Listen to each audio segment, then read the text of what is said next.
Assalamualaikum warahmatullahi wabarakatuh. Perkenalkan, saya Julia Aristantia, CGP Angkatan 11 Kota Palembang dari SD Negeri 178 Kota Palembang. Baiklah, pada video kali ini saya akan melaksanakan diseminasi modul 1.4 budaya positif dengan rekan teman sejawat. Mari simak video saya. Assalamualaikum. Waalaikumsalam warahmatullahi wabarakatuh. Pagi. Sehat, Bu? Alhamdulillah. Mohon maaf ya, Bu, izin waktunya sebentar. Jadi seperti ini, Bu, saya Julia Aristantia ingin menyampaikan bahwasanya selama CGP Angkatan 11 ini kami sudah mempelajari sampai modul 1.4, itu di mana materinya adalah disiplin positif atau budaya positif. Jadi untuk hasilnya tadi modul ini, Bu, beda dengan modul-modul sebelumnya. Kalau modul sebelumnya itu kesulitannya itu tidak harus diseminasi. Jadi kalau untuk di modul ini pengarah dari fasilitator bahwasanya modul ini harus diseminasi, Bu. Nah, diseminasi di sini sebenarnya terbagi di dua, Bu.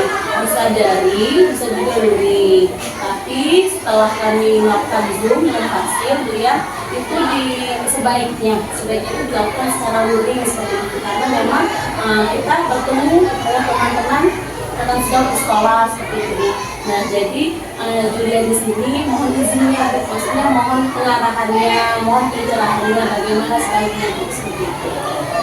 Baik, Bu Julia, alhamdulillah sudah diseminasi ya dari CGP 11. Kalau Ibu sih sangat support, sangat mendukung apa yang kalian lakukan di sini. Nah, mengenai diseminasi tentunya kita perlu waktu yang tidak mengganggu proses pembelajaran di sekolah kan. Jadi nanti kita atur, biasanya kita di hari Sabtu itu ada komunitas belajar. Nanti kita ajak teman-teman kita yang Ibu Julia kan mengajar pagi nih, jadi kita diseminasinya ke jam sore. Jadi teman-teman yang pagi itu bisa gabung di kegiatan siang hari. Jadi proses pembelajaran itu berjalan seperti biasa dan diseminasi juga berjalan sesuai dengan apa yang kita harapkan. Seperti itu Ibu Julia. Mohon maaf ya, Bu, sebelumnya, Bu ya, karena ini sebenarnya kan waktu untuk pengumpulan aksi nyata ini ya, Bu ya, di tanggal 28 Agustus, Bu ya, seperti itu. Jadi bisa tidak, Bu, kalau misalkan dia melaksanakan diseminasi itu kalau bukan di hari Sabtu seperti tidak main komunitas bisa nggak, Bu? Kalau pengumpulannya di tanggal 28, jadi Ibu Julia mau tanggal 20 seperti itu. Tanggal 20 itu hari apa? Sebelum apa tuh, maksudnya Sebelum laporan gitu. Tanggal 20 hari apa itu? Hari Selasa. Oh, hari Selasa. Hari Selasa bisa? Bisa. Jadi Ibu Julia buat atur jadwalnya di siang hari. Jadi tidak mengganggu proses pembelajaran. Terus ini rencananya Ibu, jadi kalau menurut hasil kami ya, Bu ya, jadi kami itu boleh juga, Bu, untuk yang namanya kolaborasi dengan Dwi kan ke CGP ya, Bu ya. Jadi rencananya itu dia itu mau kolaborasi seperti itu. Jadi nanti dia bakal komunikasi lagi dengan Dwi, dia bisa nggak juga di hari Selasa tanggal 20 itu. Jadi mohon izin waktunya, mohon izin nanti kalau misalnya jadi dia bakal kolaborasi sama Ibu Dwi seperti itu. Boleh. Kalau memang dijadikan satu di hari Selasa, silakan Bu Julia, Bu Dwi untuk mengatur agar tidak agar berjalan sesuai dengan apa yang kita harapkan. Baik, Bu, terima kasih atas waktunya. Jadi cuma itu saja hanya bisa dia sampaikan untuk izin waktunya, Bu ya. Terima kasih dia ucapkan, Bu. Sama-sama. Dia pamit ke kelas ya, Bu ya. Ya, silakan.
Assalamualaikum warahmatullahi wabarakatuh.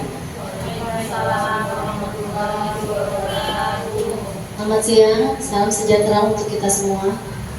Yang terhormat Ibu Kepala Sekolah SD Negeri 178 Palembang, Ibu Fatma MPD, serta Bapak Ibu Guru Hebat SD Negeri 178 Palembang. Alhamdulillah, puji dan syukur kita panjatkan kehadirat Allah Subhanahu wa Ta'ala, karena berkat nikmat dan rahmatnya lah kita dapat berkumpul hari ini dalam keadaan sehat dalam kegiatan untuk mengikuti kegiatan diseminasi budaya positif CGP Angkatan 11. Adapun rangkaian acara hari ini adalah pembukaan, kata sambutan Kepala Sekolah SD Negeri 178 Palembang, doa, dan penyampaian materi dari CGP Angkatan 11, Ibu Peswarisa Duyasa dan Ibu Julia Aristantia tentang diseminasi budaya positif modul 1.4. Kemudian akan ada sesi tanya jawab yang akan langsung dipandu oleh CGP. Untuk membuka acara hari ini, marilah kita bersama-sama mengucapkan lafaz basmalah. Bismillahirrahmanirrahim. Selanjutnya, kata sambutan dari Kepala Sekolah Negeri SD Negeri 178 Palembang akan diwakili oleh Ibu Rika.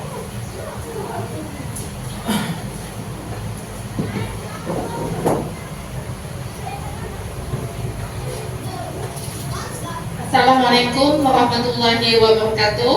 Waalaikumsalam warahmatullahi wabarakatuh. Selamat pagi, salam sejahtera untuk kita semua. Kepada yang terhormat Kepala SD Negeri 178 Palembang, Ibu Fatma MPD, yang saya hormati Bapak dan Ibu Guru beserta Tendik SD Negeri 178 Palembang.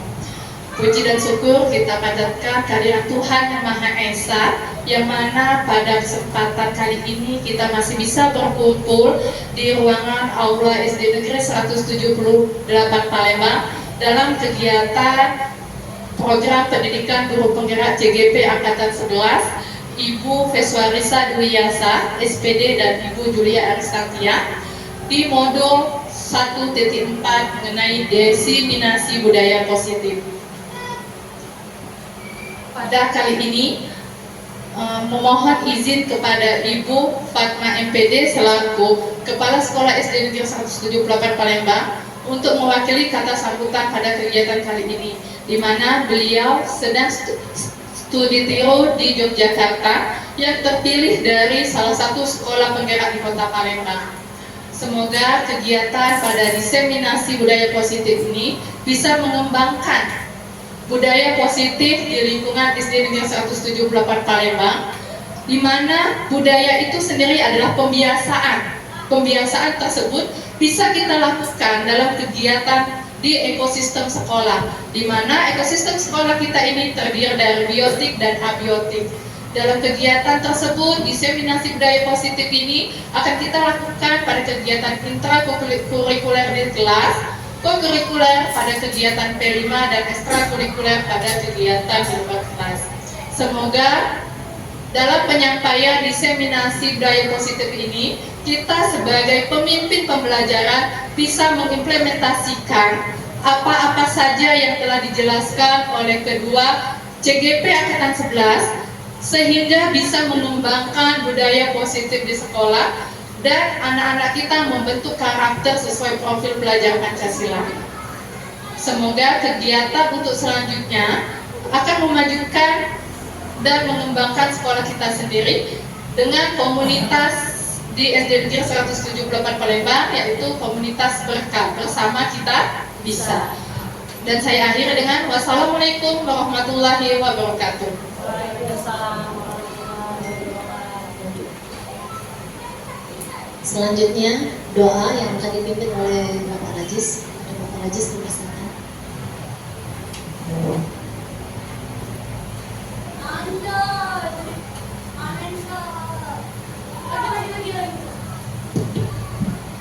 Assalamualaikum warahmatullahi wabarakatuh.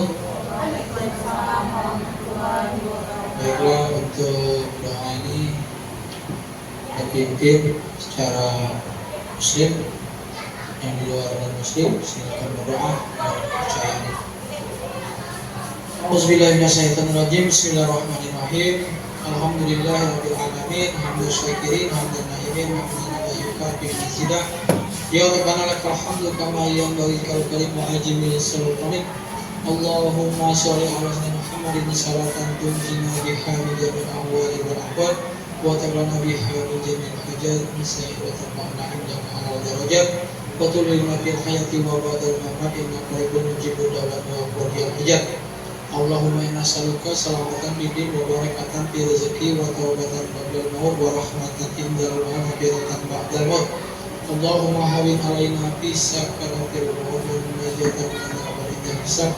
Allahumma fir lana warhamhuma kama rabbayana shaghira li jami'il mu'minin wal mu'minat wal muslimin wal muslimat alahiyya minhum wal amwat wa dhabbir wa rahmanin la hawla wa la quwwata illa billah. Ya Allah, ya Tuhan kami bermohon dan bermunajat kepada-Mu ya Allah. Berikanlah kelancaran, berikanlah kebaikan, berikanlah keberkahan ya Allah. Kegiatan desiminasi guru kami mengikuti CGP angkatan 11 ini ya Allah. Berikanlah kemudahannya ya Allah, berikanlah kebaikan dalam setiap materi ajaran yang Kau sampaikan ya Allah. Ya Allah, ya Tuhan kami, ampunilah dosa-dosa kami, orang tua kami, guru-guru kami, pemimpin kami ya Allah, orang-orang yang telah mendahului kami ya Allah. Ya Allah, ya Tuhan kami, kabulkanlah doa kami. Rabbana atina fid dunya hasanah wa qina azabannar. Subhanallah wa salamun walhamdulillahirabbil alamin. Assalamualaikum warahmatullahi wabarakatuh.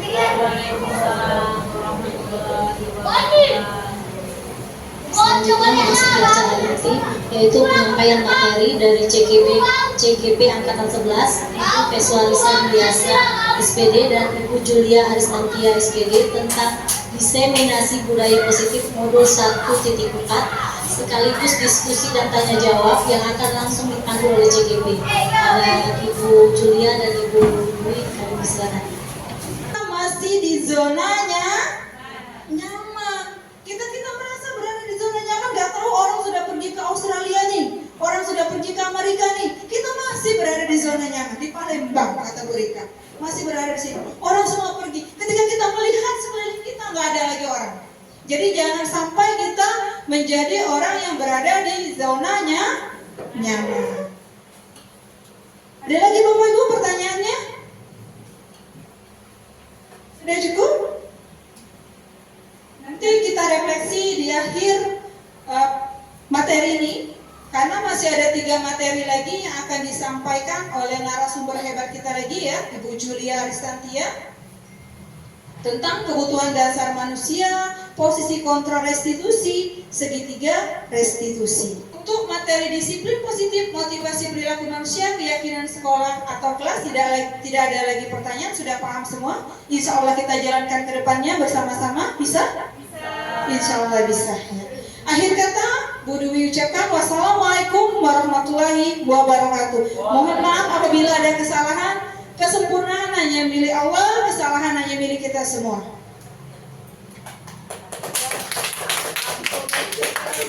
Assalamualaikum warahmatullahi wabarakatuh. Waalaikumsalam warahmatullahi wabarakatuh. Masih semangat Bapak dan Ibu Guru? Semangat. Alhamdulillah. Sudah makan siangnya? Alhamdulillah ya. Oke, tadi sudah dibuka oleh kepala sekolah kita yang diwakili oleh Bu Rika, dan tadi juga sudah dijelaskan materi budaya positif oleh Ibu Dwi. Sekarang dilanjut dengan Ibu Julia ya. Nah di sini sebelum kita mulai masuk ke materi, Ibu Julia ada ice breaking dulu ya, biar nanti pas waktu materi dimulai kita lebih konsentrasi lagi, lebih fokus lagi. Siap mengikuti ice breakingnya? Siap, Masya Allah ya. Jadi ini ice breakingnya melatih konsentrasi, melatih kecepatan juga ya. Jadi ice breakingnya itu clue-nya, nah ini dengerin dulu clue-nya. Clue-nya 12 bulan. Clue-nya 12 bulan. Ya. Jika Januari itu Jihan, Februari itu Fani, Maret itu Meli, April pintar Ibu Dana. Kalau Desember? Iya, pintar. Coba yang lainnya coba. Sepertinya kalau Ibu Dana sudah nyambung dengan SBK kita ya. Coba. Kalau seandainya September apa? Pintar Pak Rajis. Good. Yang lain? Nyambung? Nyambung? Oke, kalau November? Ya, Bu Dana? Devi, boleh. Oke, yang lainnya sudah nyambung semuanya? Nyambung Ibu Dewi coba ya. Kalau misalkan Agustus? Agus, oke. Sekarang es breaking yang kedua. Ya. Di pasar ada yang jual buah-buahan. Ya. Kalau jeruk dan apel itu 9, ya, ceri dan duku itu 8, mangga dan manggis itu berapa? Mangga dan manggis berapa? Ayo, siapa yang bisa?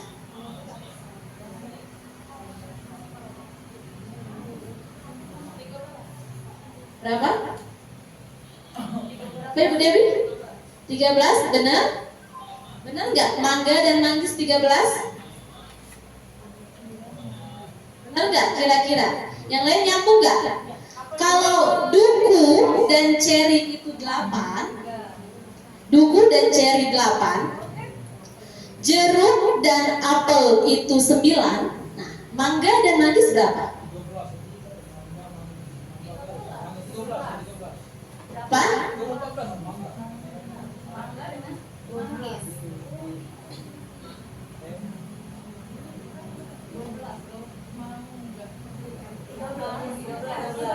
Apa benar? 13? Oke, pintar. Jadi semuanya nyambung ya. Jadi di sana kita menghitung jumlah huruf buah-buahnya. Paham? Oke, good ya. Oke, kita lanjut ke materi. Sekarang kita masuk di kebutuhan dasar manusia. Nah, ini kebutuhan dasar manusia.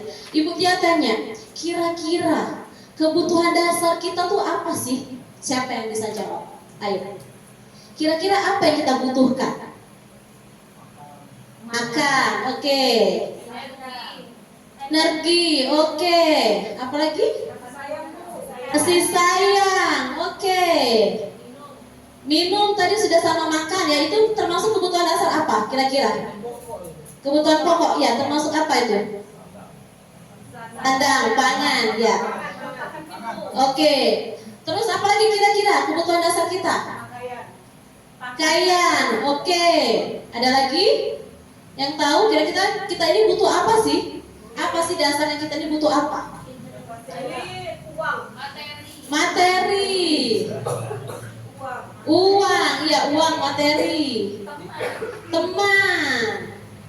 Oke? Iya.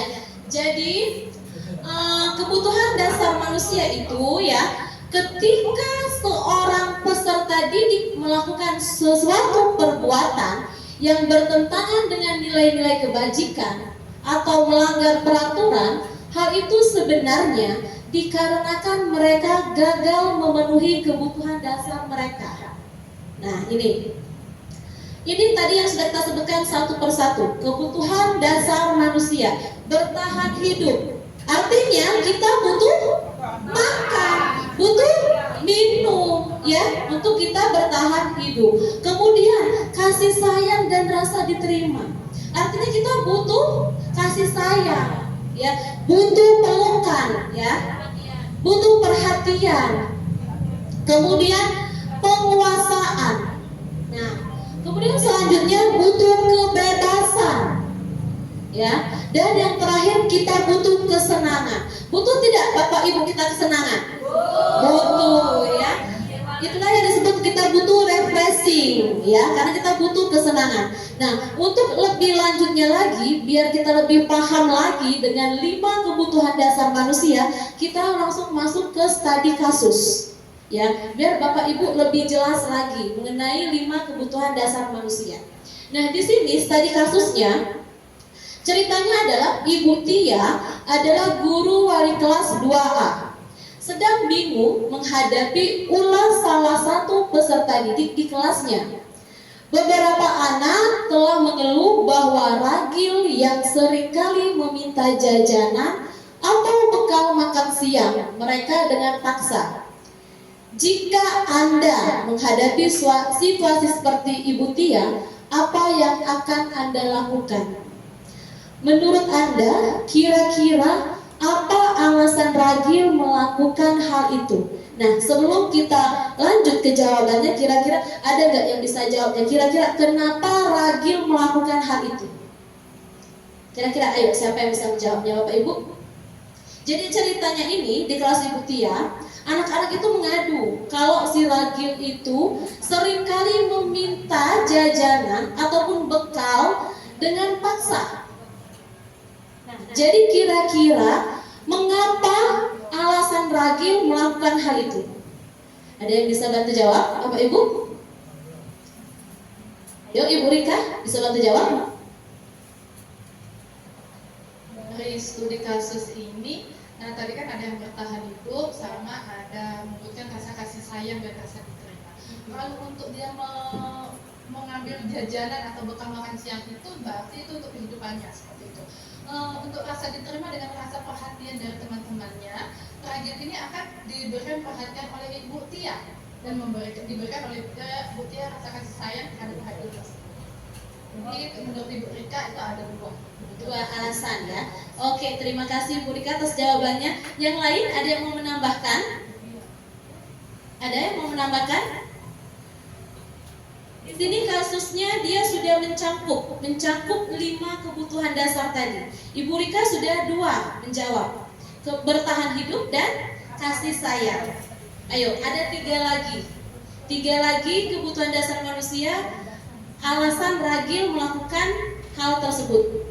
Ada yang bisa menjelaskan? Oke, Radis.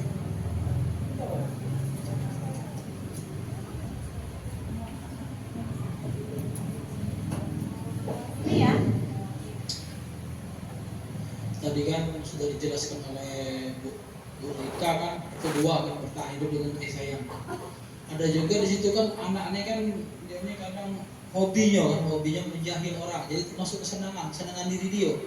Jadi dengan dia mengganggu tuh rasa apa tuh di dalam diri itu rasa senang kan, bisa kita kadang macam itu kan. Nah kemudian dia rasa bebas dia merasa dia tuh lah yang paling paling disegani oleh teman-teman. Jadi gabung antara kebebasan penguasaan diri itu rasa dia tuh lah yang berkuasa di kelas itu seperti itu.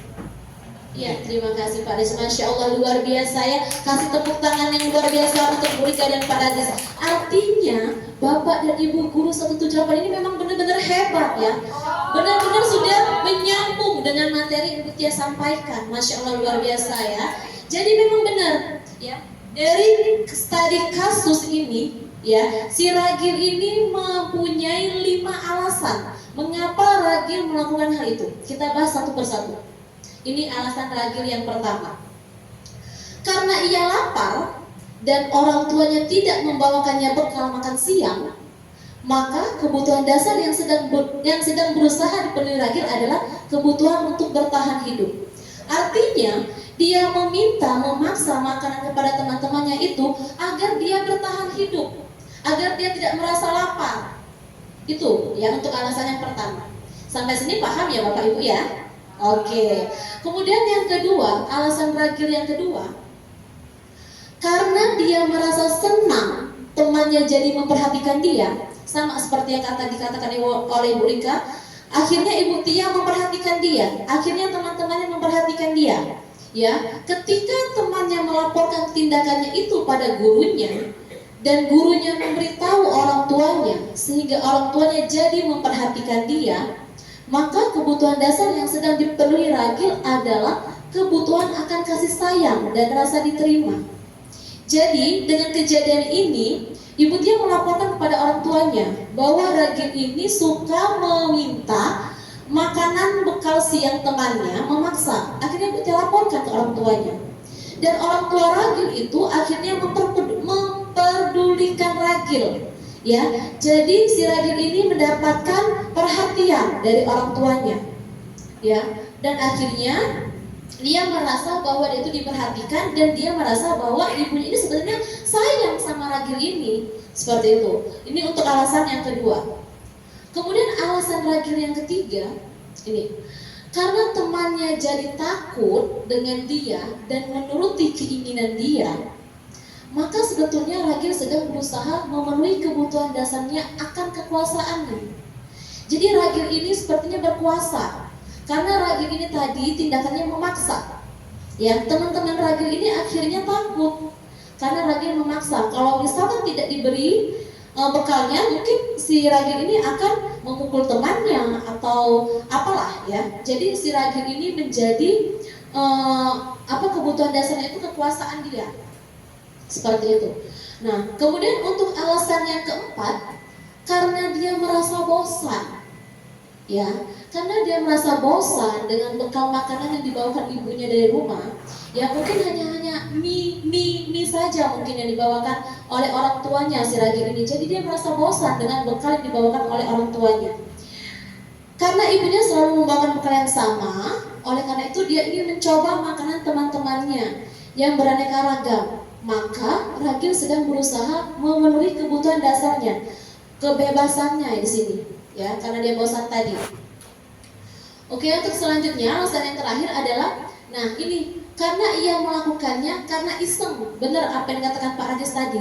Karena dia tuh seneng ngelihat teman-temannya itu ekspresi teman-temannya itu kesal, marah, dia senang kayak itu.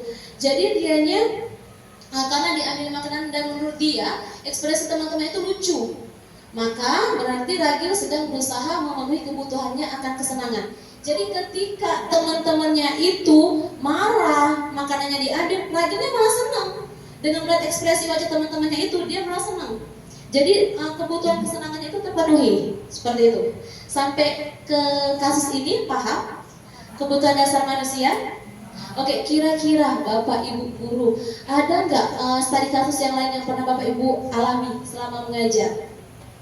Selain kasusnya si ragil, ada nggak kira-kira? Pak Rajis? Oke, lanjut.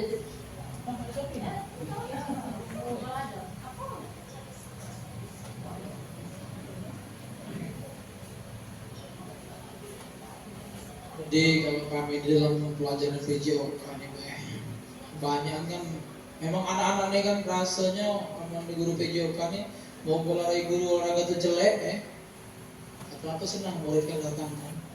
Nah dari situ kan kadang kalau kejadian yang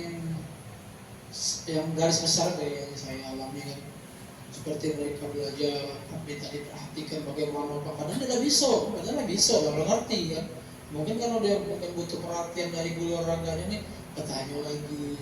Jadi terpaksa kadang dengan lembut, dengan kasih sayang gurunya. Kadang sampai akhirnya kalau bertanya berulang kali akhirnya gurunya terasa emosi. Kan. Jadi kasus-kasus yang kami alami kalau di video kali rata-rata peserta didik ini, mereka ini kadang ingin menyalurkan rasa kesenangan diri dia tuh untuk minta diperhatikan oleh guru olahraganya begitu. Jadi saya jelaskan lagi. Jadi yang namanya guru olahraga ini mau bola dia jelek cak mana, anak murid semuanya ada hanya gari-gari ya. Apa lagi dia bilang kan ya. Makasih Bu ya. Jadi pengalaman Pak Rajis itu ketika anak-anak meminta perhatian Pak Rajis ya. Jadi ketika dia padahal sudah ngerti, sudah paham tapi masih nanya. Iya. Yang lain ada kasus yang lain? Siapa yang mau menyampaikan kasusnya? Ibu Rika ada? Dalam menuntun murid sebagai pemimpin pembelajaran, pasti tentunya kita mempunyai kasus-kasus yang dialami oleh murid-murid kita. Di kelas 5A ini ada salah satu siswa, yaitu bernama Alfa. Dari 5 kebutuhan dasar manusia itu kan ada 5. Dari 5 itu memang kelihatan, memang di Alfa itu semuanya kebutuhan dasar itu ada di dia.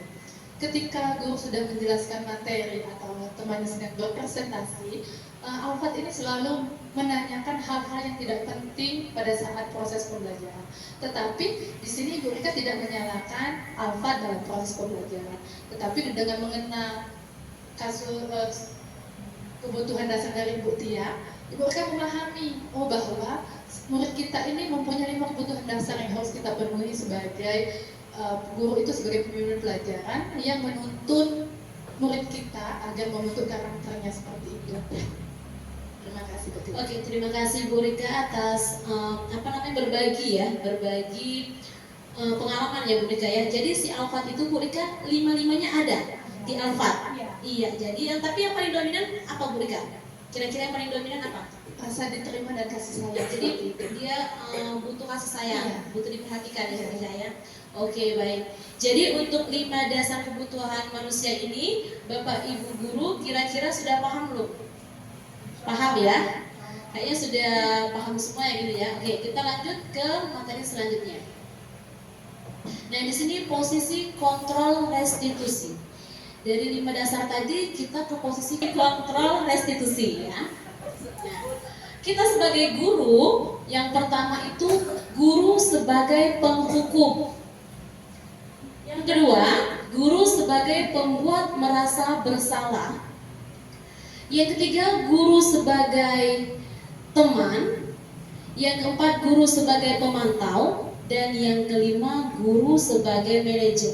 Nah, dari 5 posisi kontrol restitusi ini ya, nanti ada video agar lebih jelasnya lagi ya. Kita perhatiin sama-sama nonton videonya ya. Kita akan disimak Dalam agar lebih penerapan mengerti. disiplin positif restitusi, salah satu program yang dikembangkan adalah 5 posisi kontrol. 5 posisi kontrol dalam restitusi adalah proses perjalanan seorang pendidik agar dapat mengenali dirinya. Pada video kali ini, kita akan membahas tentang 5 posisi kontrol yang dikembangkan oleh Diane Dawson dan contoh penerapannya.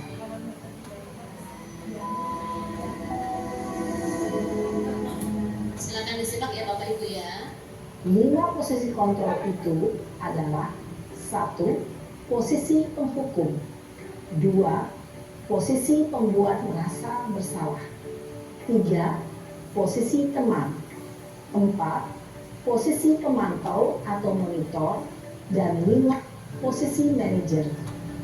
Untuk lebih memahami kelima posisi tersebut, mari kita saksikan kasus Naren yang terlambat hadir 20 menit di sekolah dan melihat bagaimana kelima posisi kontrol dalam menghadapi masalah tersebut.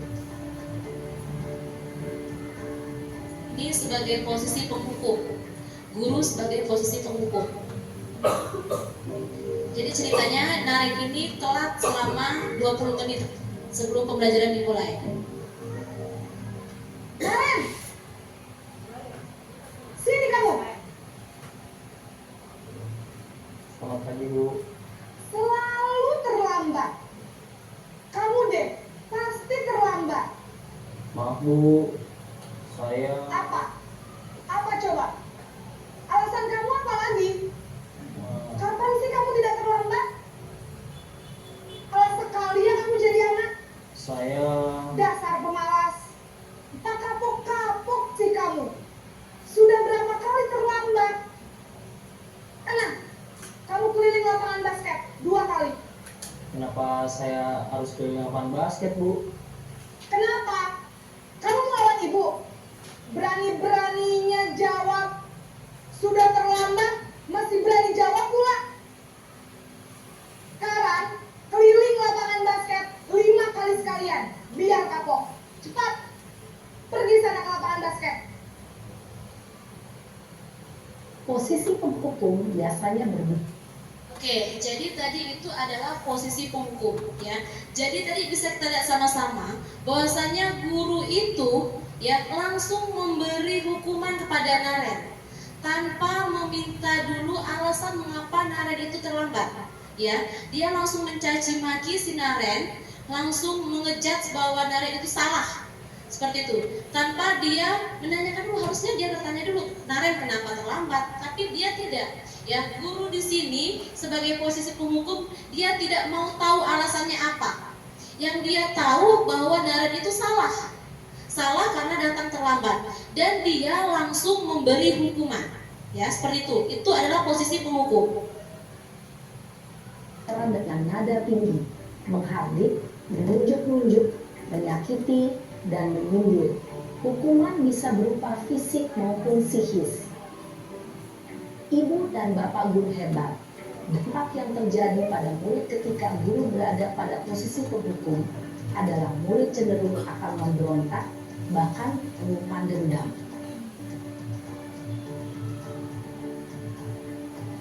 Oke, yang kedua, posisi pembuat merasa bersalah.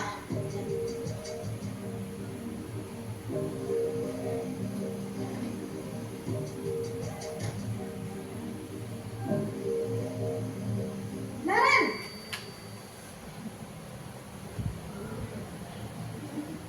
Selamat pagi Bu. Naren, kamu kenapa terlambat lagi, nak? Ya Tuhan, Naren, kamu senang ya bikin ibu susah ya? Kalau kamu terlambat lagi, nanti ibu yang ditegur bapak kepala sekolah, nak. Disangka ibu tidak bisa membina kamu. Duh, gimana ini? Maaf Bu. Duh, Gusti Naren, kamu suka ya kalau ibu ditegur bapak kepala sekolah? Terus, lu harus tulis apa yang di buku absen? Ini kamu sudah sering terlambat loh. Ibu harus apa coba? Maaf Bu. Maaf sekali. Ya sudah, lain kali jangan bikin ibu susah lagi ya nak ya. Ibu tidak akan kuat lagi kalau kamu begini terus. Bisa jantungan kalau ibu ditegur bapak kepala sekolah. Sana cepat kelas. Maaf ya Bu. Maaf sekali. Posisi pembuat rasa bersalah berbicara dengan nada tenang, cenderung lembut.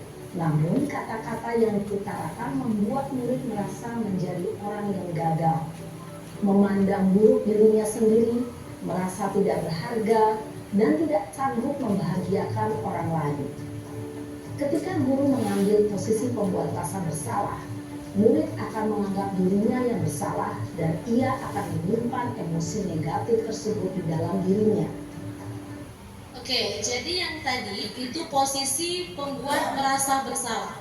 Jadi tadi kita bisa lihat sama-sama bahwasannya guru itu tadi ya, dia juga nggak bertanya dulu kepada Naren apa alasan Naren itu terlambat, tetapi dia merasa kalau gara-gara si Naren itu dia merasa bersalah seperti itu. Seakan-akan dia tidak bisa membuat Naren itu disiplin. Jadi dia takut dia bakal kena marah kepala sekolah kalau si Naren ini terlambat terus. Jadi si anak juga ya, si Naren juga akhirnya merasa kalau dia tuh memang benar-benar salah seperti itu ya. Jadi memang kalau di posisi merasa bersalah ini, guru memang tidak membentak-bentak. Dia tidak langsung mencaci maki, tetapi dia menggunakan nada yang lembut memang ya, tapi dia merasa bahwa dia itu tidak bisa membuat anak itu disiplin seperti itu. Jadi dia tuh merasa bersalah seperti itu. Seakan-akan dia tidak mampu membuat anak disiplin seperti itu ya. Kita lanjut lagi. Ini posisi teman. Guru sebagai posisi teman.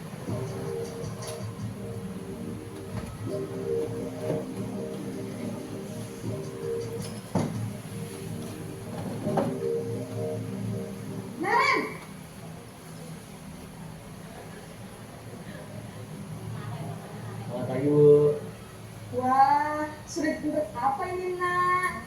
Terlambat lagi ya sayang. Iya Bu. Habis ibu saya lupa bawa lonceng saya Bu. Kamu malah menyalahkan ibu kamu.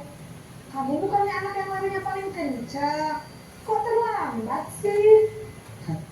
Iya Bu. Saya memang lambat bangun tadi.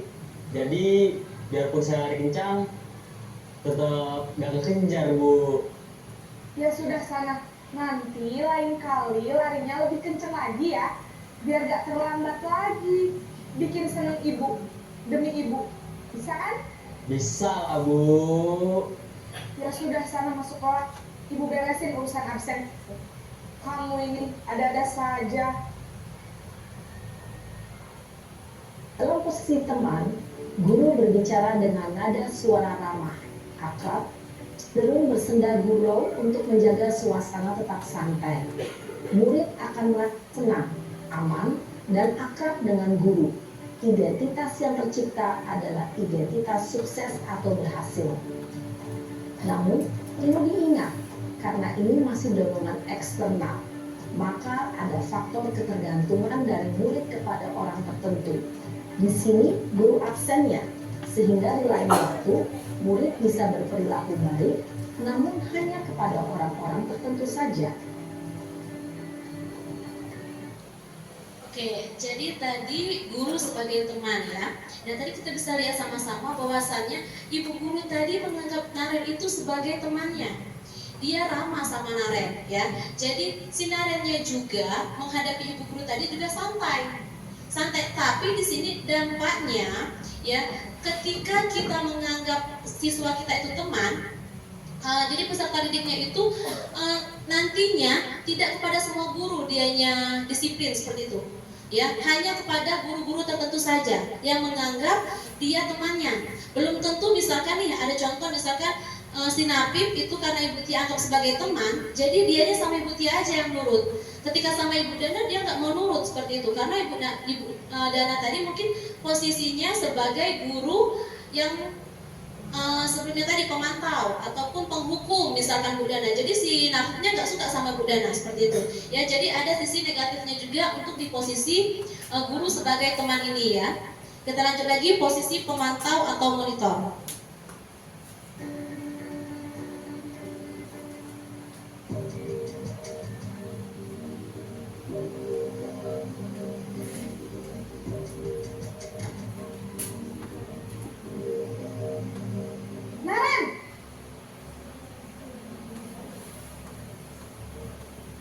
Selamat pagi, Bu. Naren, apa peraturan sekolah kita tentang jam berapa kita harus masuk sekolah, Nak? Kita harus di sekolah jam 7, Bu. Iya, betul. Sekarang sudah jam 7.20. Naren sudah tahu konsekuensinya jika terlambat hadir. Paham, Bu. Saya harus tinggal kelas pas jam istirahat selama 20 menit. Iya, benar. Konsekuensinya demikian. Jadi nanti jam 9.30 pas istirahat, kamu harus tinggal di kelas, kerjakan tugas tambahan untuk ketertinggalan kamu, ya? Baik, Bu. Posisi pemantau mengandalkan penghitungan atau data untuk mengontrol murid. Guru mengarahkan murid berdasarkan peraturan dan konsekuensi. Seorang pemantau menunjukkan bahasa tubuh dan ekspresi wajah yang datar dan cenderung formal. Oke, tadi di posisi pemantau ya. Jadi di sini guru lebih cenderung kepada peraturan sekolah. Dia langsung menanyakan, kamu tahu tidak apa peraturan sekolah misalkan seperti itu, dan kamu tahu tidak apa konsekuensinya seperti itu. Itu sebagai guru sebagai pemantau. Dan yang terakhir adalah posisi guru sebagai manajer. Kita perhatikan ya.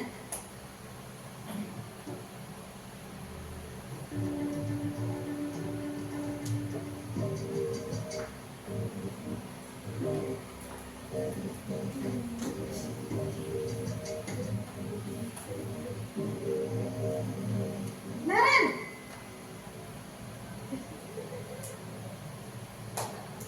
Selamat pagi, Bu. Selamat pagi, Naren. Maaf, Bu. Saya terlambat. Iya, sekolah masuknya jam 7, sekarang sudah jam 7.20. Jadi sekarang bagaimana nih, Naren? Maaf, Bu. Saya lupa setel alarm saya semalam. Baiklah, menurut kamu, keyakinan sekolah yang mana yang perlu kamu tingkatkan? Menghargai diri sendiri dan orang lain mungkin ya, Bu. Setuju. Jadi, apakah Naren meyakini prinsip saling menghormati tersebut? Iya, Bu. Saya meyakininya. Apakah Naren bersedia memperbaiki masalah keterlambatan ini? Bersedia, Bu. Bagaimana kamu akan perbaiki masalah keterlambatan ini? Saya akan coba untuk tidak lupa menyetel alarm saya, Bu. Baik, kalau Naren lupa menyetel alarm di rumah, ada yang kira-kira bisa bantu mengingatkan tidak?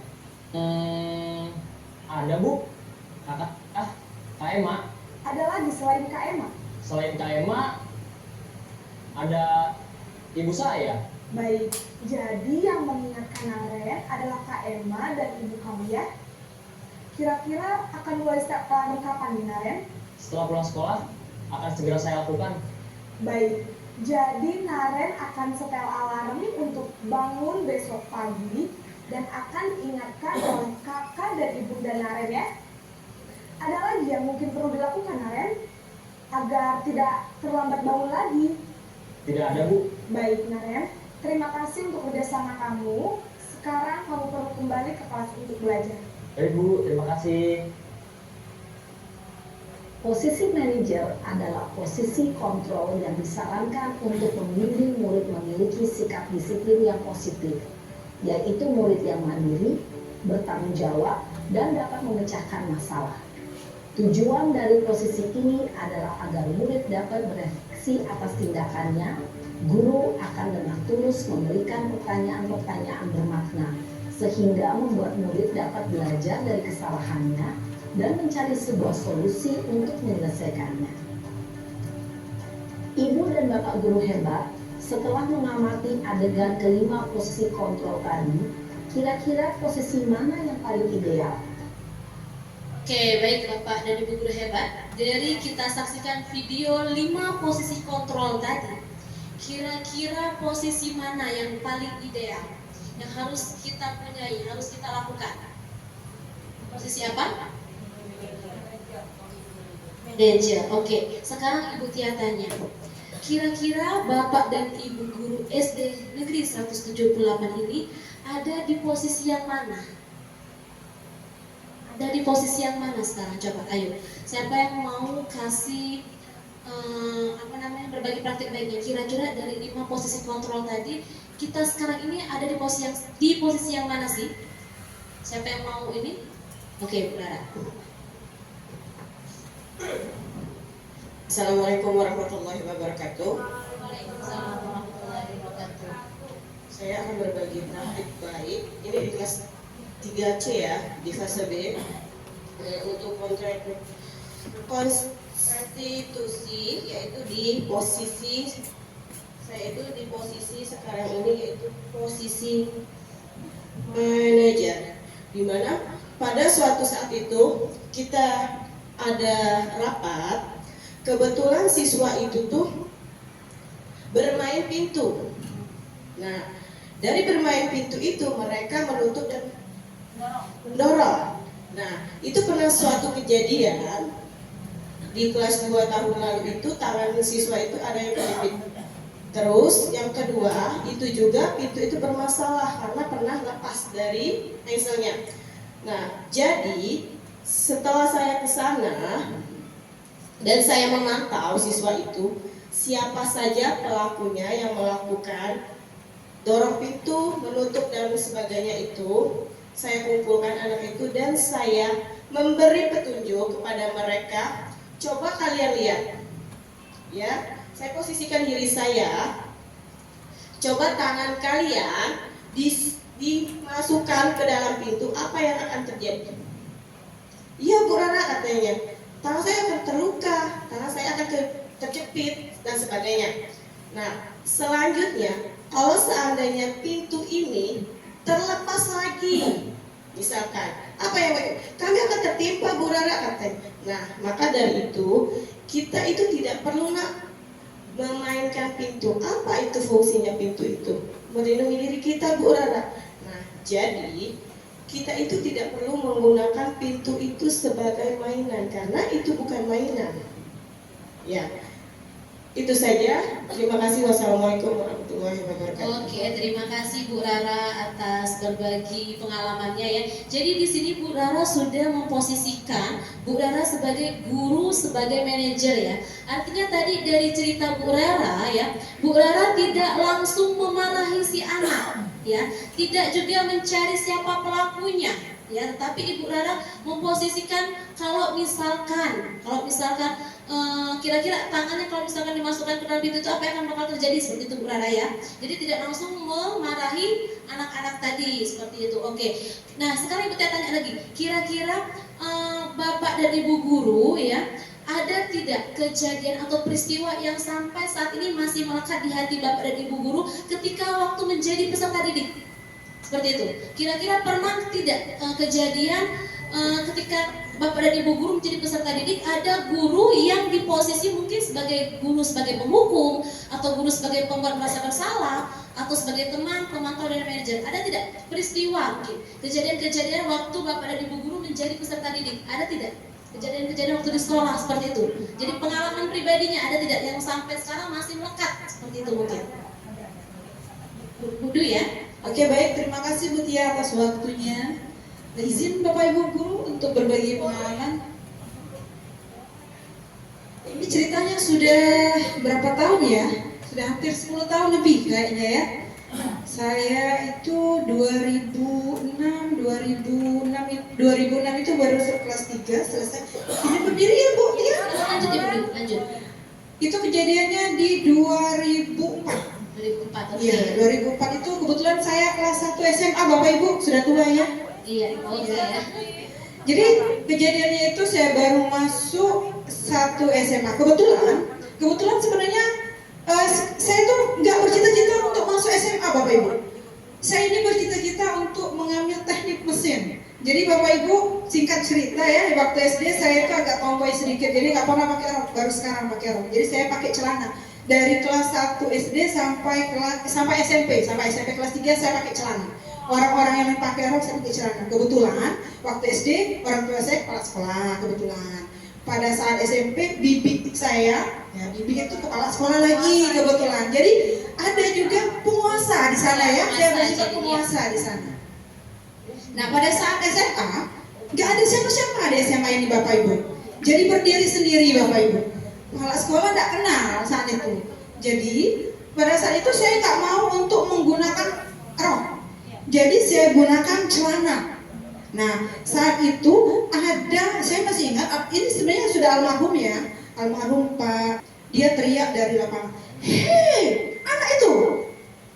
Jadi pada saat itu saya kan orangnya nggak ngeyel, nakal juga iya.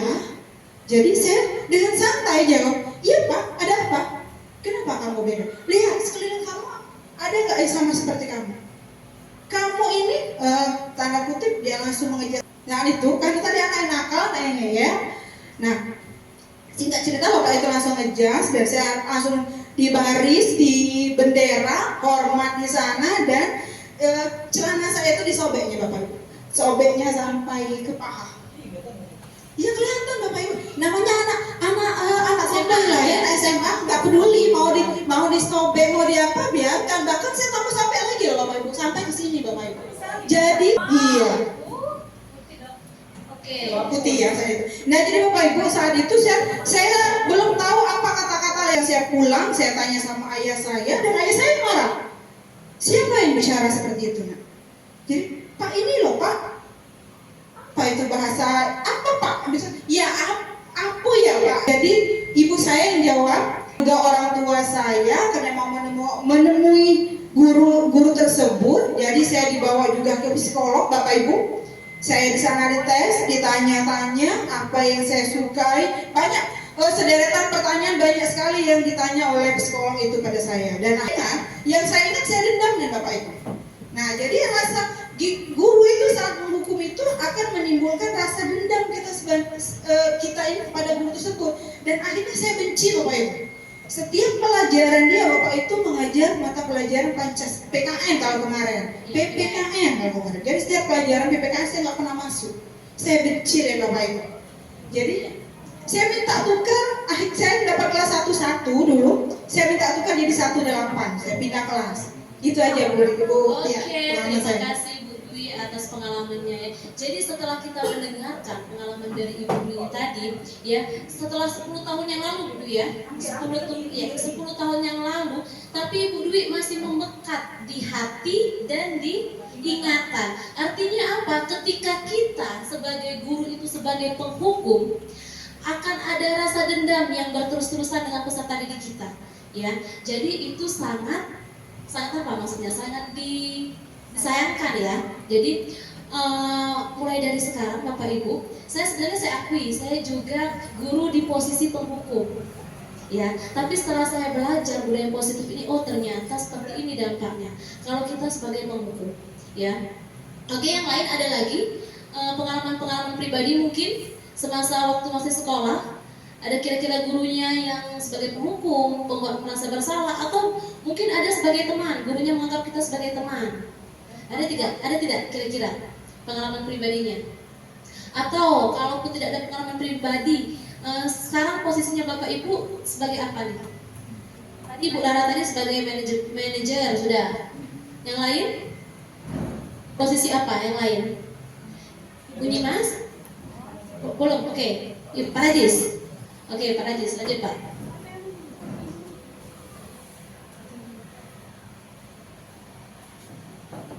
Terima kasih. Jadi kalau kami di guru PJOK nih, kalau untuk menerapkan kami sebagai guru sebagai manajer nih, gak susah. Susah ya Pak ya?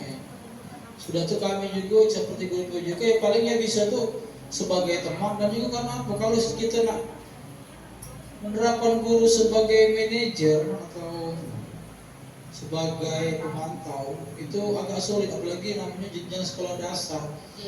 Jenjang sekolah dasar ini kalau kami seperti baris itu kelas 1, 2, 3 itu masih menggunakan sistem komando. Jadi anak itu masih dalam suatu pemantauan, masih perlu arahan, tidak bisa dia langsung kita arahkan dulu. Jadi kalau PJOK masih melihat situasi dan kondisi. Memang sebenarnya kalau nak di kurikulum merdeka kan anak itu tidak harusnya sudah berdiferensiasi ini ya, tapi melihat kondisi, makanya kemana aku bertanya, saya bertanyakan sama Pasil kan, ya Pasil nanya gimana Kak Rajis kalau dalam penerapan PJOK di sekolah. Kalau PJOK Kak Aryan saya bilang itu kita masih tak menggunakan sistem komando. Ya benar lagi di sekolah dasar kan. Jadi kalau kami ini sekarang masih dalam keadaan bervariasi. Jadi ada di manajer, ada sebagai pemantau, sebagai teman ya. Dan juga sebagai penghukum, karena kalau nggak seperti itu anak-anak di sekolah dasar nih belum bisa, apalagi sekarang kita lihat dulu kan sekarang kan kondisi dan situasi sekolah bagaimana kan, keadaan lingkungan sekolah bagaimana, itu harus ada trik-trik atau sistem yang harus memang diterapkan pada peserta didik. Itu aja. Ya, terima kasih ya Pak Rajis ya. Ya benar Pak Rajis, sama seperti yang Ibu Tia katakan tadi, bahwasannya kalau posisi Bu Tia saja sebelum belajar ini juga masih di posisi sebagai penghukum. Ya ketika peserta didik tidak buat PR, ketika peserta didik datang terlambat, itu Bu Tia langsung kasih hukuman sebenarnya Pak Rajis, tanpa mempertanyakan dulu kenapa mereka telat seperti itu. Nah, tapi ternyata ketika kita belajar budaya positif ini, alangkah baiknya perlahan ya Pak Rajis ya, perlahan kita ada di posisi guru sebagai manajer seperti itu. Ya bertahap Pak Rajis. Dia ini kalau dia sebagai mungkin sering makan itu mungkin bisa. Tapi kalau di dalam belajar kami di lapangan, seperti kami di lapangan itu untuk penerapan yang guru sebagai manajer itu agak masih sulit yang di lapangan, apalagi sekolah dasar. Ya. Menyuruh anak baris, maaf ngomong ya, anak SD itu paling kencang 2 menit sudah bisa lulus rapi. Lewat dari itu lagi ada melon, ada yang ganggu. Makanya sistem komando atau pemantau masih perlu diarahkan kepada anak sekolah dasar seperti itu. Iya, paling tidak di posisi pemantau ya Pak Rajis ya. Kalau sebagai mungkin seperti tadi kan kejadian itu hukuman itu yang dilakukan oleh anak. Tapi kalau di dalam pelajaran sistem ini kan nggak bisa satu yang dipakai, masih menggunakan sistem yang lain seperti itu. Ya benar Pak Rajis. Oke. Kita lanjut ya. Nah jadi di sini dari kelima posisi kontrol tersebut, jadi sebaiknya guru menggunakan posisi kontrol manajer sebagai manajer, itu sebaiknya Pak Rajis ya. Tapi memang kita masih melihat kondisi ya, situasi dan kondisi. Ya. Kemudian sebagai manajer, guru dapat berbuat sesuatu bersama murid, mempersilahkan murid bertanggung jawab dan mendukung murid agar dapat menemukan solusi. Jadi ketika kita sebagai manajer itu kita bisa memberikan solusi Pak Rajis kepada peserta didik kita dari masalah yang dibuatnya tadi. Seperti itu, kita memberikan solusi, memecahkan masalahnya seperti itu ya. Nah, selain itu, posisi manajer juga mengacu pada restitusi yang dapat menjadikan murid sebagai manajer bagi dirinya sendiri sehingga dapat terciptanya identitas positif pada diri peserta didik. Nah, itu tadi 5 posisi kontrol. Sekarang kita masuk ke tahapan dalam segitiga restitusi. Yang namanya segitiga ya, jadi ada 3. Ya, yang pertama itu menstabilkan identitas, kedua validasi tindakan yang salah, ketiga menanyakan keyakinan. Nah, dari segitiga restitusi ini di dalam menstabilkan identitas ya dilakukan berdasarkan prinsip bahwa membuat kesalahan adalah bagian dari proses pembelajaran yang nantinya akan menggeser identitas gagal ke arah identitas sukses. Nah, di sini contohnya misalkan anak datang terlambat. Nah, pada tahapan identitas, menstabilkan identitas, kita sebagai guru bisa berkata, nah, ya itu wajar ya, karena semua orang pernah melakukan kesalahan seperti itu. Mungkin juga bisa kita katakan sama, ibu dulu juga pernah terlambat seperti itu. Jadi kita menstabilkan identitas peserta didik. Ya, kemudian dalam menstabilkan identitas itu berbuat salah itu hanya manusiawi. Nah, ini tadi yang kita katakan, tidak ada manusia yang sempurna, kita pasti bisa menyelesaikan masalah ini. Nah, ini bakal kata-kata dalam menstabilkan identitas. Kemudian bapak atau ibu tidak tertarik untuk mencari tahu siapa yang benar, siapa yang salah. Yang bapak atau ibu lebih tertarik untuk menyelesaikan masalah. Jadi di sini kita berkata bahwa kita tidak mencari tahu siapa yang benar, siapa yang salah. Tapi di sini kita mencari solusinya. Bagaimana menyelesaikan masalah yang dibuat oleh peserta didik kita. Kemudian, nah kita bisa berkata, kalau kamu menyalahkan dirimu sendiri terus menerus, apakah kamu bersikap baik kepada dirimu sendiri? Nah, seperti itu, yaitu dalam menstabilkan identitas. Kemudian, validasi tindakan yang salah. Dalam validasi tindakan yang salah dilakukan berdasarkan prinsip bahwa setiap perilaku berupaya memenuhi suatu kebutuhan tertentu, sehingga guru atau orang tua akan bergeser dari pemikiran stimulus respon menjadi proaktif serta lebih mengenali dan mengakui kebutuhan murid atau anak. Kemudian ini kata-kata yang bakal kita lakukan ketika kita memvalidasi tindakan yang salah. Seperti ini kata-katanya ya. Kamu pasti punya alasan mengapa melakukan hal itu. Seperti tadi contohnya misalkan dia ada di peserta didik datang terlambat, kita tanya dulu. Pasti ada alasan mengapa peserta didik kita datang terlambat. Kemudian apa yang penting bagi kamu? Kemudian kamu boleh tetap berusaha menjaga sikap itu, tapi tambahkan sikap yang lain yang baru ini. Misalkan di kasus-kasus yang lain, misalkan kasus nanti ada setelah ini ada kasusnya ya. Kemudian apakah kamu belajar cara lain untuk mendapatkan yang kamu butuhkan tanpa harus memukul seperti itu. Nah, ini ketika menanyakan keyakinan. Menanyakan keyakinan dilakukan dengan memberi pertanyaan-pertanyaan bermakna kepada murid atau anak untuk memunculkan motivasi secara intrinsik dari dalam diri dia ya, dalam diri peserta didik itu, sehingga mampu mengaitkan keyakinan dengan tindakan yang salah. Di sini kata-katanya misalkan apa nilai yang kita percaya di sekolah kita, kemudian nilai-nilai apa yang telah kita sepakati, kelas yang ideal itu seperti apa sih? Kamu ingin jadi anak seperti apa, dan apa yang kamu rasakan ketika kamu melakukan hal itu, kamu menjadi orang yang seperti apa. Nah, ini kasusnya adalah peserta didik ini namanya Fariza. Jadi di kelas itu kita dengerin dulu ya kasusnya ya, ceritanya ya.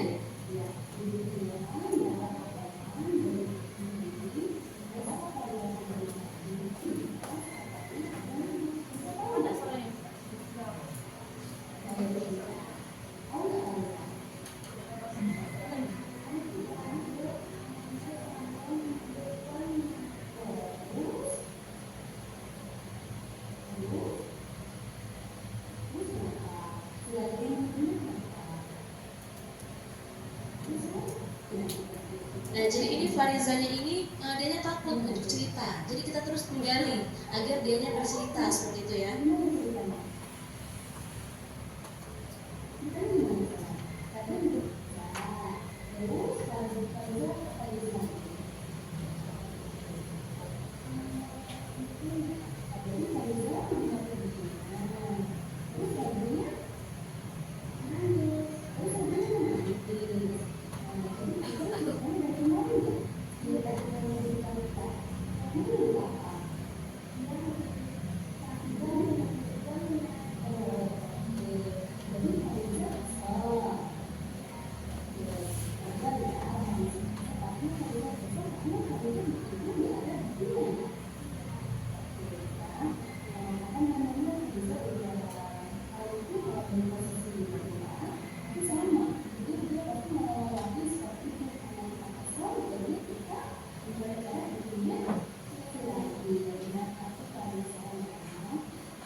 Oke, jadi ya dari cerita kasus ini ceritanya ketika pelajaran agama dengan Ibu Kiki ya, si Fariza ini dituduh oleh si Ragil mencuri uangnya.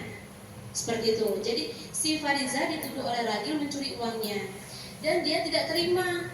Itu kejadiannya udah dari berapa hari yang lalu. Jadi si Ragil itu terus menuduh si Fariza yang mencuri uangnya.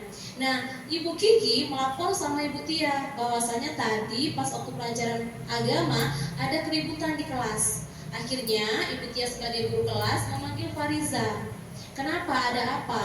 Nah, jadi dari segi 3 restitusi tadi, yang pertama kali Ibu Tia lakukan adalah menstabilkan identitasnya. Kita cari tahu apa penyebabnya, apa yang terjadi di kelas, ya. Tadi di dalam video sudah Ibu Tia tanya, kira-kira Fariza, kata Ibu Tia, ada kejadian apa? Nah, di sini Fariza ini akhirnya karena dia tidak suka dituduh, dia menyobekkan bukunya Ragil. Disobeknya, dicoret-coretnya buku Ragil itu. Akhirnya si Ragil itu menangis. Nah, jadi terjadilah pertengkaran di situ. Nah, di sini pertama kali menstabilkan identitas yang pada dasarnya tadi si Fariza takut untuk menceritakan. Akhirnya setelah kita gali, ya, dia menceritakan kejadian yang sebenarnya. Dan kita tanya lagi, kira-kira apa alasannya si Fariza mencoret-coret bukunya si Ragil? Setelah diceritakannya bahwa dia dituduh, ya, kita berikan, oh ya wajar Fariza bakal marah karena dituduh tanpa bukti. Seperti itu. Jadi kita mencari tahu apa penyebabnya dan pada akhirnya kita memberikan solusi. Kira-kira bagaimana cara menyelesaikan masalah si kasus Fariza dengan Ragil ini. Nah, setelah kita komunikasi dengan peserta didiknya, ya, dan akhirnya si Fariza itu menemukan solusinya. Dan dia berkata bahwa dia akan meminta maaf terlebih dahulu, seperti itu. Nah, jadi dari kejadian-kejadian ini, ya, pada segitiga restitusi ini sangat baik dilakukan kita sebagai guru tanpa harus langsung mengejudge bahwa peserta didik itu salah, seperti itu. Jadi di sini ada referensinya si Fariza, dia senang karena dia tidak dimarahin di depan teman-temannya karena kita panggil secara tatap muka 4 mata, seperti itu. Jadi untuk Bapak dan Ibu guru, kalau misalkan ada masalah kasus-kasus peserta didiknya di dalam kelas, dari baiknya kita tidak langsung memarahi anak itu di depan teman-temannya. Karena kenapa? Itu bakal terus menjadi ingatan anak-anak. Ya, jadi nanti kita selesaikan dulu. Setelah misalkan waktunya pas waktu pembelajaran dia berkelahi, kita selesaikan dulu belajar. Nanti setelah belajar baru kita temui peserta didik itu, seperti itu ya. Kemudian ada lagi kasus yang kedua. Ini si Napib. Napib ini datang terlambat. Sudah berapa kali Ibu Tia perhatikan, sudah hampir 2 mingguan dia itu datang terlambat.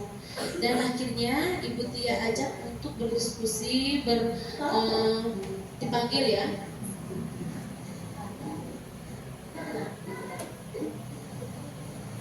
Gitu. Jadi, nah di sini akhirnya Napib menceritakan bahwa alasan dia itu terlambat adalah dia tidur malam katanya. Dia suka main HP. Seperti itu.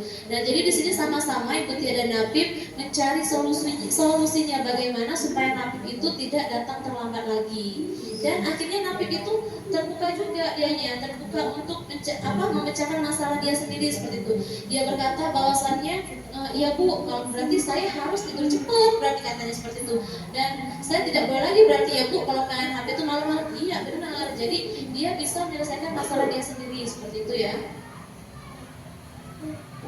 Nah, dari penerapan budaya positif di SD kita ya, di sini sama-sama sudah kita ketahui bahwasannya budaya positif yang sudah kita lakukan di SD kita itu ada kegiatan 5S, senyum, sapa, salam, sopan ya. Nah, ini seperti yang telah kita lakukan setiap hari, bahwasanya kita ada guru piket yang standby sebelum jam 6.40 menyambut peserta didik kita. Kemudian ada lagi pembacaan surat Yasin bersama di setiap hari Jumat ya. Kemudian ada lagi upacara bendera setiap hari Senin dan di hari-hari besar. Ya, ini juga merupakan penerapan budaya positif kita juga. ada lagi gerakan literasi melalui pojok baca. Nah ini yang belum aktif ya sepertinya Bapak Ibu ya. Nah semoga kedepannya bisa kita aktifkan ya. Kemudian ada lagi penerapan budaya positif kita melakukan setiap hari Sabtu itu senam bersama. Nah, oke, baik Bapak Ibu, sebagai seorang guru yang baik ya, jadi kita harus memiliki kemampuan dalam mewujudkan budaya positif di sekolah. Budaya positif tersebut dapat dijalankan dengan penerapan konsep-konsep seperti yang telah kami jelaskan tadi. Tadi yang materi 1, 2, dan 3 yang sudah dijelaskan oleh Ibu Dwi Fesuarisa, yaitu ada disiplin positif, motivasi perilaku manusia, dan keyakinan sekolah. Dan yang keempat, tadi sudah Ibu Tia jelaskan, kebutuhan dasar manusia. Kelima, posisi kontrol restitusi, dan keenam, segitiga restitusi. Jadi itulah materi dari modul 1.4 mengenai budaya positif. Ya, untuk Bapak Ibu, ya, Ibu Dwi sama-sama kita refleksi, Bu Dwi. Ya, sudah kami jelaskan bersama-sama tadi mengenai disiplin positif modul 1.4 Bu Dwi ya. Ya, Masya Allah luar biasa ya Bu ya. Tepuk tangan buat kita semua hari ini. Guru-gurunya luar biasa, hebat semua. Jadi sekarang waktunya kita refleksi Bapak Ibu ya. Jadi dari penjelasan budaya positif tadi kita merefleksi. Nah refleksinya di sini Bu Dwi ya. Kira-kira ya apa perasaan Bapak dan Ibu setelah mengikuti desiminasi ini? Itu yang pertama. Sticky note warna apa Bu Dwi? Nanti Bu Dwi bagikan kalau perasaan dibagikan warna pink. Ya pink. Ada. Untuk warna pink itu perasaan ya. Perasaan Bapak Ibu setelah mengikuti desiminasi ini.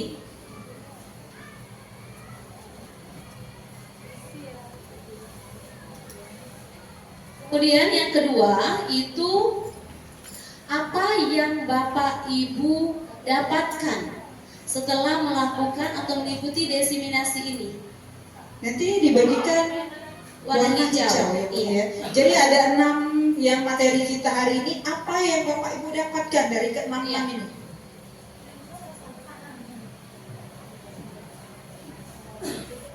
Warna pink itu perasaan ya Bapak Ibu. Nanti disusul lagi warna hijau.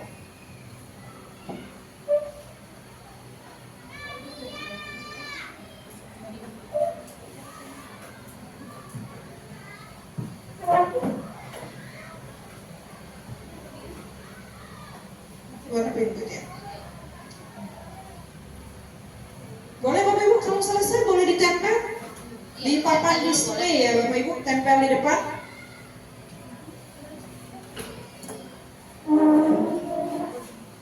Oke, perasaan ya, perasaan Bapak Ibu setelah mengikuti desiminasi budaya positif ini.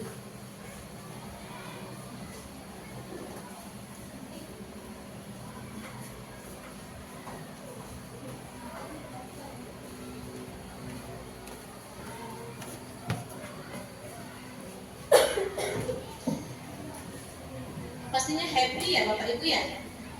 Happy, senang ya. Boleh Bu Dia, bantu Bu Dia, bagikan Bu Dia.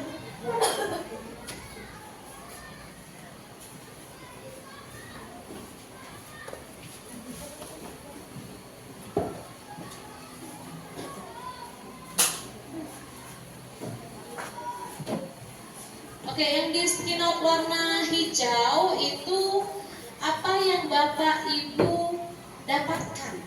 Nah, apa yang Bapak dapatkan dari mengikuti desiminasi budaya positif ini? Lanjut Bu Dia, ada warna kuning. Warna kuning ini harapan ke depannya bagaimana Bapak Ibu? Apa yang akan diterapkan ke depannya? Ya, jadi cukup 3 ya Bu, ini ada refleksi kita ya. Jadi perasaan, kemudian apa yang didapatkan, dan apa yang akan dilakukan ke depannya. Boleh Bapak Ibu kalau selesai boleh ditempel di papan display.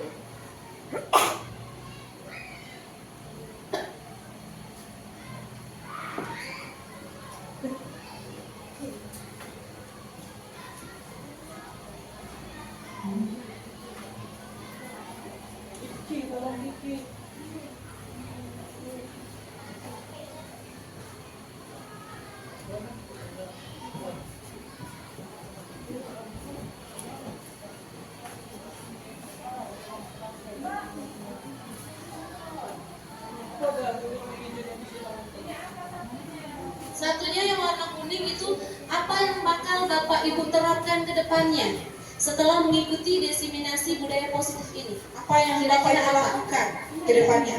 Setelah mengetahui dari disiplin positif itu apa, motivasi perilaku manusia itu apa, keyakinan sekolah atau kelas, kebutuhan dasar manusia, posisi kontrol, dan segitiga restitusi ya, betul ya? Misalkan tadi posisinya Bapak Ibu ada di posisi kontrol penghukum. Nah, jadi yang bakal Bapak Ibu lakukan Apa yang akan Bapak Ibu lakukan ke depannya? Betul. Iya.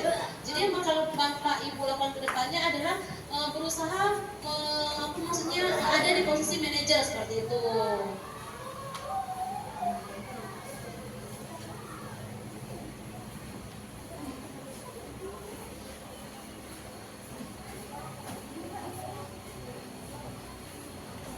Yang nomor 3 itu apa yang bakal Bapak Ibu lakukan ke depannya setelah mengikuti diseminasi budaya positif ini?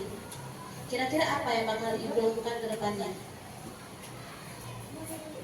Warna kuning ya.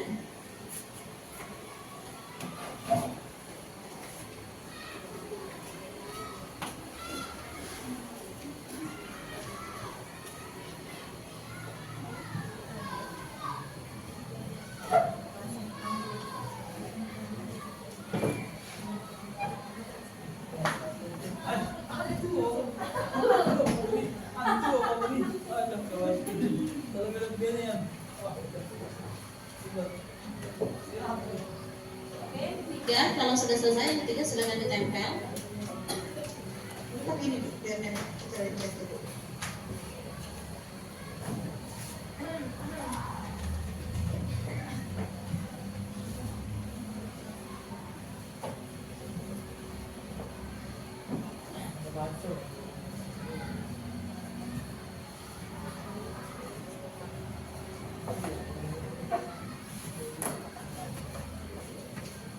Boleh ditempel Bapak Ibu? Cepat sekali ya Bu ya? Iya, luar Luar biasa. biasa. Tepuk tangan dulu buat kita semua. Luar biasa. SD 178 Palembang. Guru-gurunya luar biasa semua ya Bu ya.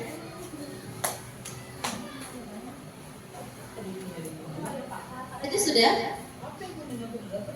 Yang kuning ini Pak Rajis. Ini kuning Pak Rajis. Silakan. Apa yang bakal Pak Rajis lakukan ke depannya setelah mengikuti diseminasi ini? Yang mana Pak Rajis, salisi yang mana? Yang hijau itu apa yang Pak Rajis dapatkan? Apa yang Pak Rajis dapatkan setelah mengikuti diseminasi budaya positif ini? Itu yang hijau. Kalau yang kuning itu apa yang bakal Bapak Ibu lakukan ke depannya?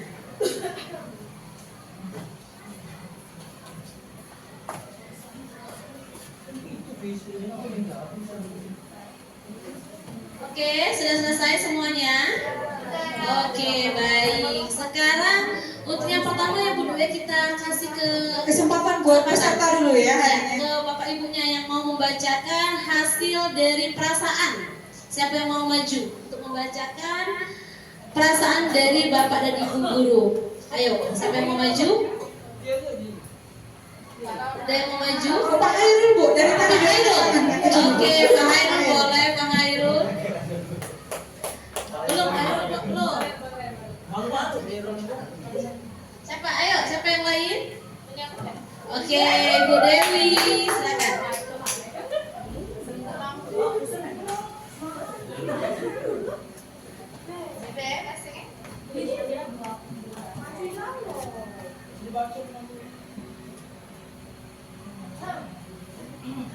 Ini yang pertama saya ambil tentang perasaan ya Bu Tia ya. Yang pertama ini perasaan sangat antusias dalam memperoleh ilmu yang bermanfaat dari Ibu Julia dan Ibu Dwi.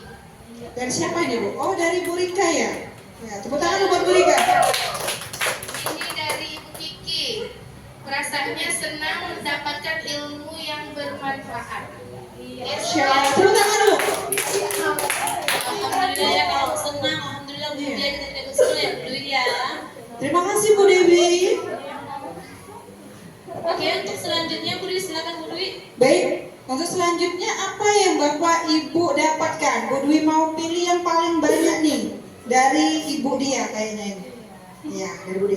Materi yang didapat pada kegiatan diseminasi hari ini yakni mengenai disiplin positif, motivasi perilaku manusia, keyakinan sekolah, posisi kontrol sebagai guru, dan segitiga restitusi. Kedepannya saya akan melakukan dengan baik. Wah, tepuk tangan dulu buat Budi ya. Luar biasa. Banyak sekali ya. Jadi benar-benar dapat itu Bu Dewi ya. Dapat sekali. Satu lagi coba Bu, satu lagi Bu Dewi. Nih, saya ambil dari Bu Dewi. Nah, dari Bu Dewi ya. Yang dia dapatkan, yang saya dapatkan, mampu mewujudkan disiplin positif di dalam kelas serta lingkungan kelas. Masya Allah, tepuk tangan dulu buat Bu Dewi. Luar biasa ya. Lanjut Bu Dia, silakan Bu Dewi. Oke, untuk yang pertanyaan yang ketiga tadi, apa yang bakal Bapak Ibu terapkan ke depannya ya? Ini kita ambil contoh satu ya. Ini sepertinya ini punya Bu Imas ini ya. Hal yang akan saya lakukan setelah mengikuti diseminasi hari ini, yakni akan berusaha memposisikan diri saya sebagai guru dalam posisi manajerial, Masya Allah, luar biasa, Alhamdulillah ya, dan menerapkan segitiga restitusi dalam memecahkan masalah. Itu yang kami inginkan ya. Jadi dari budaya ini Bu Duya, itu kita harapkan nama Bu Duya. Praktik baik, aksi nyatanya langsung ya Bu Tia ya. Iya. Oke, kita ambil satu lagi ya Bu Duya. Satu lagi Pak ini. Saya akan mengimplementasikan dalam membuat keyakinan kelas dan segitiga restitusi dalam mengatasi masalah murid. Ya, salah benar ya Bu Duya. Benar sekali. Jadi dalam permasalahan-permasalahan peserta didik sekarang ini setelah mengikuti budaya positif harus menerapkan segitiga restitusi dalam menyelesaikan masalahnya. Oke, baik Bapak dan Ibu guru, alhamdulillah ya. Jadi kegiatan diseminasi kita hari ini mengenai disiplin positif modul 1.4 sudah selesai. Alhamdulillah, bahagia Bapak dan Ibu guru hari ini? Bahagia. Alhamdulillah Bu ya. Jadi yang kami harapkan ya, setelah mengikuti diseminasi ini ya, nantinya Bapak dan Ibu guru menerapkan ya aksi nyatanya budaya disiplin positifnya ini dengan peserta didiknya. Seperti itu ya Bapak Ibu ya. Oke, akhir kata ya Bu Dwi ya, kita ucapkan terima kasih. Kami akhiri. Wassalamualaikum warahmatullahi wabarakatuh. Pemaparannya Ibu Dwi dan Ibu Julia dan diskusi yang sangat luar biasa sehingga kita bisa mendapatkan banyak bekal untuk diaplikasikan dalam kehidupan kita di sekolah, khususnya di kelas kita. Akhirnya kita tutup acara diseminasi disiplin positif ini dengan mengucapkan lafaz hamdalah. Alhamdulillahirabbil alamin. Tutup. Wassalamualaikum warahmatullahi wabarakatuh. Waalaikumsalam warahmatullahi wabarakatuh. Baik, demikianlah video dari saya diseminasi budaya positif modul 1.4. Semoga kedepannya dapat diterapkan dan diimplementasikan oleh rekan-rekan teman sejawat mengenai budaya positif di SD Negeri 178 Palembang. Akhir kata saya ucapkan terima kasih. Wassalamualaikum warahmatullahi wabarakatuh. Salam guru penggerak.